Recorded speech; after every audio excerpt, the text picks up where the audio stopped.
Hey everyone, welcome to my YouTube channel. कैसे हैं आप सब? आशा करता हूं कि आप सब अच्छे होंगे। एंड आज इस वीडियो में मैं बताने वाला हूं आइल्स के बारे में। तो सबसे पहली बात कि मुझे 3 महीने हो गए यूके आए हुए, एंड आइल्स मैंने दिया था approximately like 6-7 months ago. And like जब मैं बात करता हूँ लाइक 6-7 महीने पुरानी, तो मुझे आज भी याद है कि किस तरह से मैंने बहुत ही कम टाइम में प्रेप किया था एंड प्रिपरेशन करके मैंने डायरेक्टली एग्जाम दिया था and I scored like 7.5 bands overall. And मैं इतना सीरियसली भी नहीं ले रहा था उसको। वो ऐसी था कि जैसे हमारा सीबीएसई का बोर्ड एग्जाम नहीं होता इंग्लिश का, मैं तो उसको वैसे ही समझ रहा था और वैसे ही मैं दे के आया। तो सबसे पहली बात तो यही है कि टेंशन नहीं लेनी किसी भी बात की, बहुत इजीली हो जाएगा। अगर आपका किसी भी मॉड्यूल में थोड़ा सा हार्ट टाइट है, उसको हम स्ट्रॉन्ग कर देंगे, उसकी कोई दिक्कत नहीं है। तो let's just get started guys. तो सबसे पहली बात कि 3 मंथ्स का जो एक्सपीरियंस रहा मेरा यूके में, मैंने उसकी वीडियो अपलोड किया है। अगर लाइक आप यूके आना चाहते हो तो उसके लिए काफ़ी सारे प्रोसेसेस के थ्रू जाना पड़ता है, जैसे यू कैश, आपको कैश शील्ड मिलती है, वो आपको कंप्लीट करनी पड़ती है। यूनिवर्सिटीज़ को कैसे चूज़ करना है, ये सारी वीडियोस मैंने ऑलरेडी चैनल पे अपलोड कर रखी हैं। So just check them out before applying, you know. तो उससे क्या होगा कि आपको एक आइडिया रहेगा, बिकॉज मैं यहाँ पे बैठा हूँ और मैं जितनी भी वीडियोस अपलोड करता हूँ वो अपने एक्सपीरियंस से करता हूँ, क्योंकि मुझे यहाँ का पता है कि यहाँ पे क्या सिस्टम है।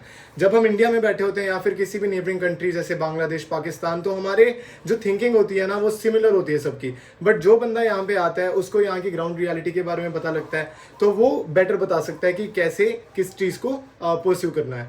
तो आज की इस वीडियो में हम बात करने वाले हैं आइल्स के बारे में। इस वीडियो को जितना शॉर्ट हो सकेगा उतना शॉर्ट रखूंगा, क्योंकि अगर मैं ज़्यादा लंबी वीडियो बनाऊंगा आपका भी टाइम वेस्ट होगा और मेरा भी। तो मैं ट्राई करूंगा कि कम से कम टाइम में ज़्यादा से ज़्यादा इन्फॉर्मेशन आपको मैं प्रोवाइड कर सकूं। So let's get started guys. सबसे पहली बात कि क्या आपको आइल्स करना चाहिए, टोफल करना चाहिए, पीटी करना चाहिए या फिर ओईटी करना चाहिए। Most of you guys must not have heard about OET, but OET जो होता है ये मेडिकल स्टूडेंट्स करते हैं। एंड अगर मैं बात करूं आइल्स, टोफल एंड पीटी, ये काफ़ी ज़्यादा पॉपुलर है।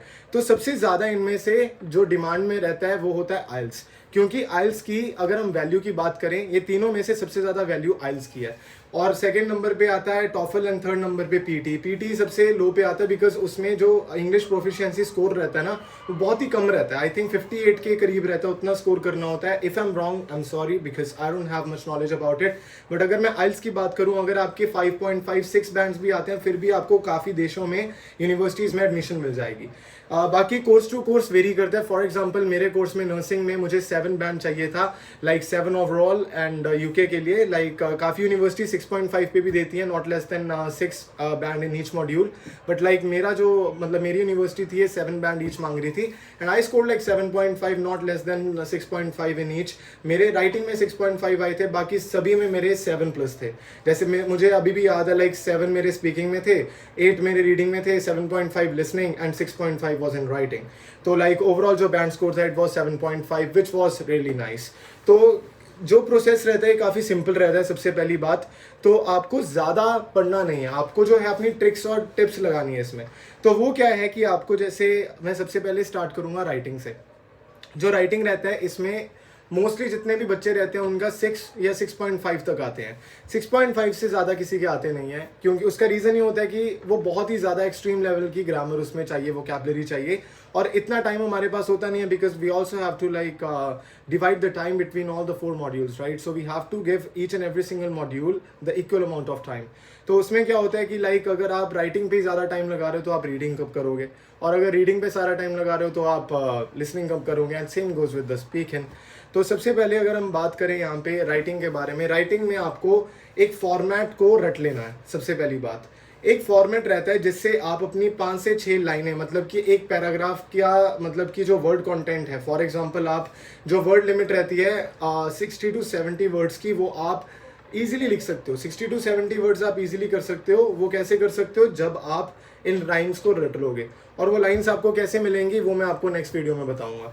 जो मेरी नेक्स्ट वीडियो होगी वो राइटिंग के ऊपर ही होगी स्पेसिफिकली, क्योंकि अगर लाइक मैं इस वीडियो में हर एक मॉड्यूल को बहुत ही अच्छी तरह से समझाऊंगा ना, तो ये वीडियो बहुत ही ज़्यादा लंबी हो जाएगी, आधे घंटे 1 घंटे की बन जाएगी, विच आई डोंट वांट, राइट। तो राइटिंग में जो सबसे बड़ी मैं आपको एक ट्रिक बताता हूँ वो यही है कि एक फॉर्मेट मैं आपको दूंगा, और वो फॉर्मेट आपको 2 दिन में मिल जाएगा, ज़्यादा टाइम नहीं लूँगा मैं। और वो जो फॉर्मेट होगा ना उसमें जितने भी आपकी लाइंस होंगी वो सारे आप जितने भी फॉर्मेट्स होंगे आपके राइटिंग के, फॉर एग्जांपल आपका पाई चार्ट रहता है, आपका कोई भी किसी भी तरह का आपका कोई मैप आ गया, आपको उसको एक्सप्लेन करना है, कोई प्रोसेस आ गया आपको उसको एक्सप्लेन करना है ऐसे के बेस में, टास्क 1 और टास्क 2 रहते हैं, राइट। टास्क 1 जो होता है वो ईजियर होता है, टास्क 2 जो होता है थोड़ा सा टफ होता है, क्योंकि टास्क 2 में जो वर्ड लिमिट होती है वो ज़्यादा होती है एंड आपको क्या करना होता है, अपने हिसाब से एक टॉपिक के ऊपर लिखना होता है। और जो टास्क 1 होता है उसमें आपको एक टॉपिक दिया जाता है, बस आपको उसको एक अच्छे मतलब कि एक अच्छे तरह से उसको पैराफ्राइज करना पड़ता है, उसके बाद उसको अच्छे तरह से एक्सप्लेन करना होता है and that is what task 1 is. But task 2 is basically on you guys. तो आपको जो है काफ़ी सारे वर्ड्स जैसे मोर ओवर हो गया, लाइक हाउएवर, ऐसे ऐसे जो वर्ड्स हैं जो कि सिनोनिम्स रहते हैं, जैसे हाउएवर जो है ये बट का सिनोनिम है, right. Like if we use but I don't want to do it, however I don't want to do it. तो उससे क्या होता है कि लाइक आपको सिनोनिम्स जितने ज़्यादा आप कर सकते हो, रट सकते हो, उतने ज़्यादा कर लो। सिनोनिम्स जो है ना बहुत ज़्यादा आपके हेल्पफुल होंगे जब आप बाहर भी आओगे ना, तो यहाँ पे आके जब आप असाइनमेंट्स वगैरह कंप्लीट करोगे, असाइनमेंट्स में भी आप सिनोनिम्स का यूज़ करोगे तो आपकी जो लैंग्वेज है वो और भी ज़्यादा इफेक्टिव लगती है। इट डजंट मेक सेंस कि लाइक सेम वर्ड है, सेम मीनिंग है, so why are we using like so tough words, no. तो इसका मतलब यही रहता है कि वो आपकी जो लैंग्वेज है वो काफ़ी ज़्यादा अच्छी लगेगी उससे, लेकिन मतलब दोनों में सेम है। बट अगर आप सिनोनियम्स कर लोगे तो बहुत ही अच्छा रहेगा। सिनोनियम्स एक्रोनियम्स कर लो, कभी कभार लाइक उस चीज़ को, उस सेंटेंस को ना कॉन्ट्राडिक्ट करती है कोई सिचुएशन, तो आप दूसरे सेंटेंस में उसका एक्रोनियम का यूज़ कर सकते हैं। एक्रोनियम होता है जैसे उसका कोई ऑपोजिट, जैसे अगर मैं कहूँ कि लाइक हैप्पी का एक्रोनियम क्या होगा, सैड होगा। तो ऐसे इस तरह से आप इनको याद कर लो वर्ड्स को। हैप्पी को आप और क्या बोल सकते हो, जॉयफुल बोल सकते हो। तो इस तरह से आपको जितने भी मतलब कि आपके सिनोनिम्स वगैरह हैं आप सारे के सारे याद कर लेना।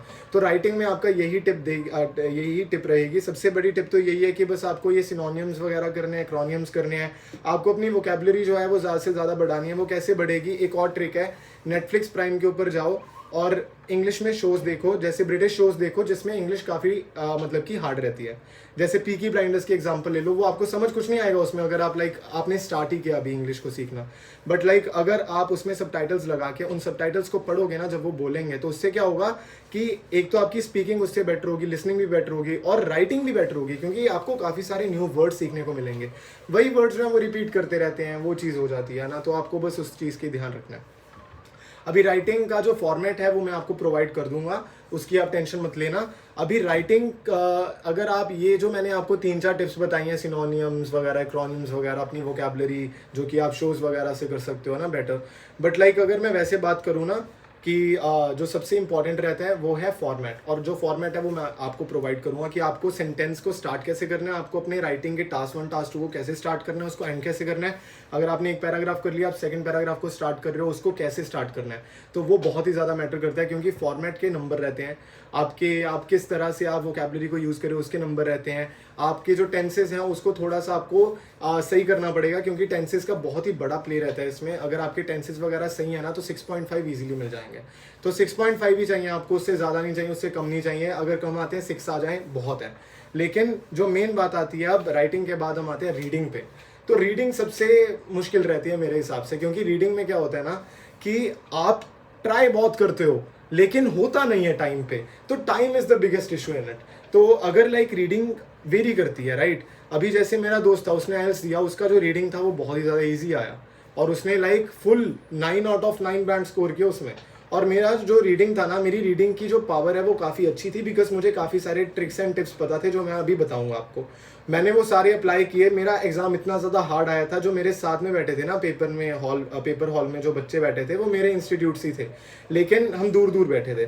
तो जब पेपर ख़त्म हुआ ना तो 2-3 दिन बाद, दो तीन दिन बोल रहा हूँ, जब रिजल्ट आया था ना हफ्ते 10 दिन बाद, तो तब पता लगा कि उनकी बैंड बज गई सबकी। किसी के 4 बैंड आए, किसी के 5, 5.5 बैंड आए हैं, और मेरे अकेले के 8 बैंड आए। वो 8 बैंड कैसे आए मैं आपको बताता हूँ।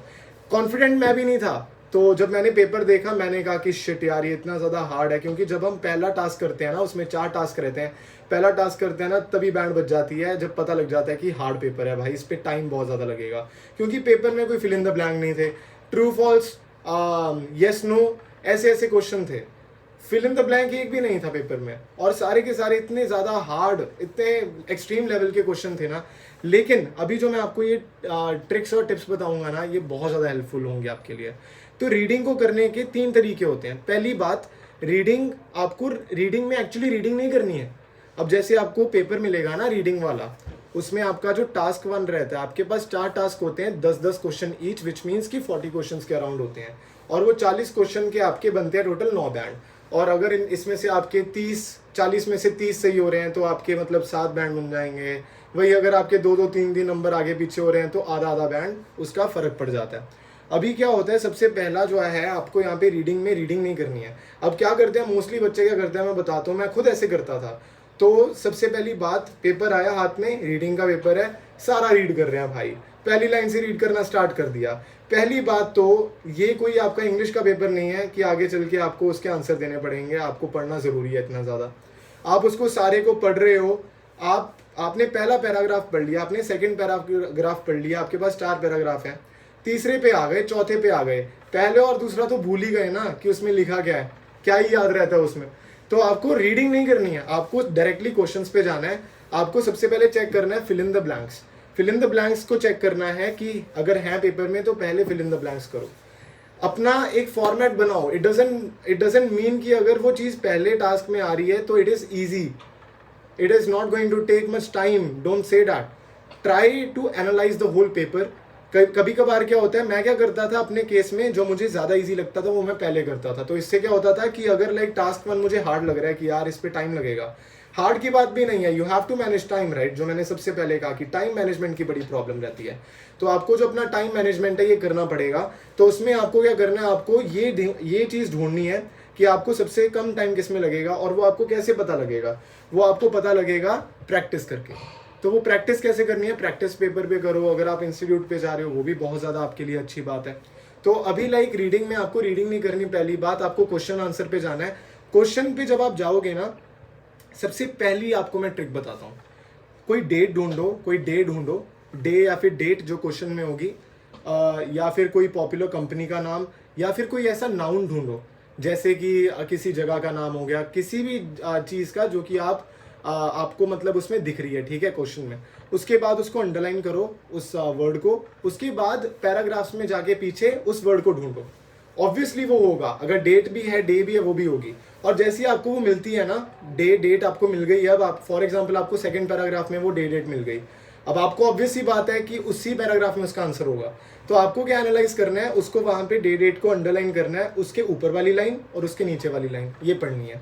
तो सबसे पहली बात फिल इन द ब्लैंक पढ़ो, उसके बाद ये जो मैंने प्रोसेस बोला इसको करो, और आपको ट्राई करना है कि इसी में आपका आंसर मिल जाए। अगर नहीं मिलता तो फिर आपको क्या करना है, फर्स्ट लाइन है, फर्स्ट वर्ड से स्टार्ट करके एंड तक उसको पढ़ लो।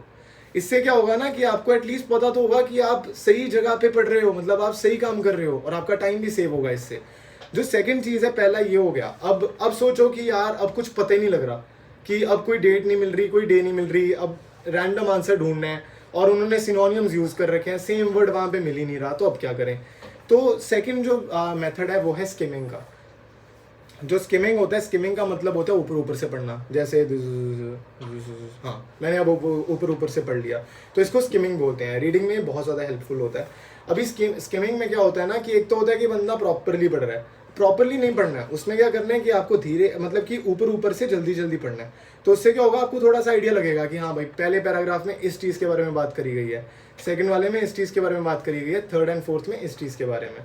तो ऐसे आपको थोड़ा सा आइडिया लगेगा कि क्या सीन है। So this is what you have to do in reading. और जो मतलब पहली तो यही हो गया कि आपको टाइम मैनेजमेंट देखना है, दूसरा आपको ये हो गया कि आपको देखना है वो जो हमारा डेट या फिर नाउन उसको ढूंढना है, और उससे वो सेकंड मेथड हो जाएगा। थर्ड मेथड आपका होगा ये वाला जो मैंने आपको अभी बताया कि आपको स्किमिंग करनी है। और जो चौथी चीज़ है वो है प्रैक्टिस जितनी ज़्यादा रीडिंग में करोगे ना, जो मतलब कि सैम्पल पेपर है उनको सॉल्व करो जितना कर सकते हो। वैसे ऑनेस्टली आपको जो है स्ट्रेस नहीं लेना है। सबसे बड़ी टिप एंड ट्रिक यही है कि स्ट्रेस नहीं लेना रीडिंग के पेपर में। आपको बस जितना हो सके उतना ज़्यादा काम एंड कंपोज रहना है। चाहे आपका पेपर बहुत ही बेकार हो रहा है फिर भी आपको काम एंड कंपोज रहना है। अब पांचवी ट्रिक एंड टिप जो कि लास्ट है और बहुत ही ज़्यादा इंपॉर्टेंट है, वो है पेपर को खाली मत छोड़ के आओ, रीडिंग के पेपर में स्पेशली। अब जैसे लिसनिंग हो गया, उसमें तो चलो यार अब अगर छूट गया तो उसमें भी लाइक तुक्का मारो, लिसनिंग में भी तुक्का मारो। अगर आपको लग रहा है कि यार ये नहीं तो ये आंसर हो सकता है तो वो मार दो तुक्का, क्योंकि वो भी कई बार सही हो जाता है। अभी क्या करना है ना, रीडिंग के पेपर में आपके पास सारा का सारा डेटा पड़ा है, पहले जितना हो रहा है उतना करो। अभी फॉर एग्जाम्पल आपके काफ़ी सारे छूट गए और पेपर में टाइम बहुत ही कम है तो तुक्के मारो। जैसे ट्रू फॉल्स आपके 3-4 ट्रू फॉल्स बच गए, आपने 6 कर लिए, अभी आपके 4 बचे हैं, तो वो 4 में से अगर आप चारों तुक्के मार रहे हो सकता है आपके 4 के 4 सही हो जाए, हो सकता है 2 सही हो जाए, हो सकता है कोई भी ना हो। वैसे भी अगर आप खाली छोड़ोगे आपको 0 मार्क मिलेगा उसका। तो तुक्के मारना बहुत ही इंपॉर्टेंट है। फिल इन द ब्लैंक में भी आपको तुक्के मारने हैं। आपको अगर लाइक कहीं पे भी कोई भी वर्ड को गेस करना है वहां पे भी तुक्का मारना है, अगर छूट जाता है तो। सबसे बड़ी दिक्कत यही रहती है कि बंदे क्या करते हैं कि अब पेपर हो गया, टाइम हो गया, छोड़ देते हैं। खाली मत छोड़ो, बस लिख के आओ, कुछ ना कुछ लिख के आओ। तो अब हम बात करते हैं राइटिंग और रीडिंग के बाद लिसनिंग और स्पीकिंग की। लिसनिंग और स्पीकिंग मैंने रीडिंग और राइटिंग को पहले इस वजह से रखा क्योंकि इसमें टाइम बहुत लगता। और अभी अगर हम बात करें लिसनिंग और स्पीकिंग, ये दोनों आपस में जुड़े हुए हैं। अगर आपकी लिसनिंग अच्छी है तो आपकी स्पीकिंग अच्छी होगी, अगर स्पीकिंग अच्छी है तो लिसनिंग ऑब्वियसली अच्छी होगी। इसका लॉजिक ये है कि जब लिसनिंग करते हैं, लिसनिंग में आपको जो मैंने आपको बोला कि नेटफ्लिक्स के शोज़ वगैरह देखो जाके, उससे क्या होगा ना कि आपके जो जब आप स्टार्ट करोगे ना आपको कुछ समझ नहीं आएगा। आपने पहला एपिसोड देखा, दूसरा, तीसरा, चौथा, पांचवें एपिसोड तक आपको समझ आना स्टार्ट हो जाएगा। और अगर आपने ऑलरेडी ब्रिटिश या फिर ऐसे कोई तगड़े क्रेजी एक्सेंट के साथ में आपने स्टार्ट करा है तो फिर अगर आपके पेपर में ऑस्ट्रेलियन, अमेरिकन, कैनेडियन ऐसा एक्सेंट भी आएगा ना तो आप फोड़ के आओगे, बहुत ही अच्छा पेपर जाएगा आपका। लिसनिंग वाले में आपको बस 2-3 चीज़ों का ध्यान रखना है, जो कि है कि आपको सबसे पहली बात तो उसमें कंफ्यूज नहीं होना। अभी क्या होता है ना कि लाइक एक तो होता है डिस्ट्रैक्शन नहीं रखनी, किसी के ऊपर ध्यान नहीं देना। क्योंकि अगर एक बार भी पेपर के जब पेपर चल रहा है ड्यूरिंग एग्जाम एक बार भी ऐसे हुआ ना तभी भाई खराब हो जाएगा paper. So you need to be careful about that. And the next thing that I want to tell you all is that अगर आपका कोई छूट जाता है ना उसमें डरना नहीं है, क्योंकि वो तो छूट गया, अब वो पेपर में भी छूट गया। अभी ट्राई करो कि अभी काम पे हो, वो ढूंढो पेपर में। अगर 2 भी छूट गए कोई बात नहीं, 3 भी छूट गए कोई बात नहीं, वो 2-3 की वजह से बाकी के 40 नहीं छोड़ने हमने। तो ये चीज़ का ध्यान रखना है। तो बस जैसे ही आप मतलब कर रहे हो ना, जितने आपको कैप्चर हो रहे हैं उतने ज़्यादा करो, आपके एटलीस्ट 6 या 7 बैंड तो आ ही जाएंगे। बाकी प्रैक्टिस रहती है यार लिसनिंग में। यूट्यूब के ऊपर काफ़ी सारे मॉड्यूल्स हैं। मैं तो जब भी करता था 7, 7.5, 8, 8.5, 9 इतने बैंड आते थे। तो आपके भी आ जाएंगे अगर मेरे आ रहे हैं। So that's the thing no. तो लिसनिंग में यही है। स्पीकिंग में क्या होता है ना कि मैं आपको बताता हूँ। स्पीकिंग में सबसे पहले मूवीज़ देखना स्टार्ट कर दो, क्योंकि स्पीकिंग में आपको चाहिए आइडियाज़।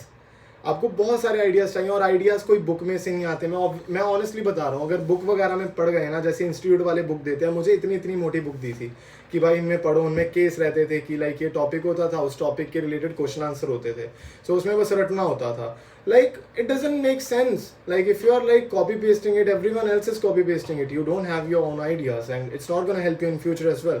तो आपको लाइक स्पीकिंग में आपको मूवीज़ देखनी है, शोज़ देखने, जितने ज़्यादा आप देख सकते हो हॉलीवुड देखो।